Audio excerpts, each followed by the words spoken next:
છે. પણ આ જયેશ રાદડિયાની વાત કરીએ છીએ ત્યારે આપણે એ પણ યાદ રાખવું પડે કે આરડીસી ની અંદર આ રાદડિયા પરિવાર કોઈનો પગ પેસારો હજી સુધી નથી કરવા દેતું. જયેશ રાદડિયા આજે ચેરમેન છે, એમના પિતા વિઠ્ઠલ રાદડિયા ચેરમેન હતા. હા, એટલે ત્યાં પણ એમની ઈચ્છા તો હશે જ અમિતભાઈની કે રાદડિયા પરિવારનો અસ્ત થાય અને એમને કોઈ પોતાનો માનીતો માણસ બેસે, પણ એવું શક્ય નથી બન્યું.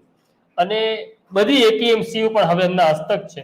અને કઈ એપીએમસીમાં કઈ બેંકમાં કોણ ચેરમેન બને, કોણ ડિરેક્ટર બને, એ બધું જ અમિત શાહને પૂછીને થતું હોય ત્યારે ઇફકોની અંદર થતું હતું હવે એવું કહીશું એવું થતું હતું ત્યારે એક માણસ ઊભો થાય છે, એક નેતા ઊભો થાય છે અને એ ભારતીય જનતા પાર્ટીના મેન્ડેટને પડકારી ચૂંટણીમાં ઝંપલાવે છે.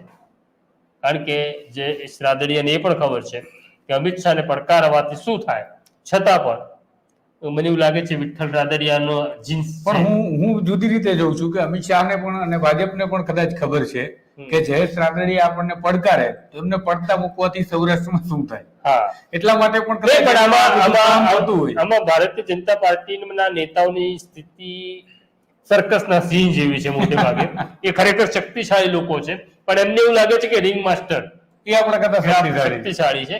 પણ જયેશ રાદડિયા નામના એક સિંહને ખબર પડી કે રિંગ માસ્ટર ની શક્તિશાળી તો હું જ છું, ખેલ તો હું જ બતાડીશ, હવે સાઈડ પર ઉભા. જયેશ રાદડિયા તો ચૂંટણી પહેલા એક જાહેર સભામાં એમના એક મંચ પરથી બોલ્યા હતા કે આ ખેતર મારા બાપનું છે અને કેમ સાચવવું એ મને ખબર છે ને હું જ સાચવીશ. અને અત્યારે સોશિયલ મીડિયા પર ખૂબ લોકો આ પોસ્ટ મૂકી રહ્યા છે. નહીં, એટલે માની લો કે આપણે વાત કરીએ તો દરેકે પોતાના ક્ષેત્રની અંદર બહુ હોશિયાર બહાદુર લોકો છે, મહેનતુ લોકો છે, પોતાનું એક કાર્યક્ષેત્ર છે, એવા ઘણા બધા લોકો છે.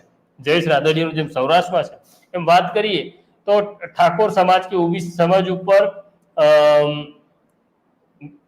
ઘણા બધા નેતાઓની પકડ છે, પણ એ બધા નેતાઓને એમણે ભારતીય જનતા પાર્ટીમાં લઈ નાના કરી દીધા. જયેશ રાદડિયાએ આ એક અપવાદ સાબિત થયો કે ભાઈ મોટો તો હું જ છું, આ મારું જ ખેતર છે અને હળ અહીંયા હું જ ચલાવીશ.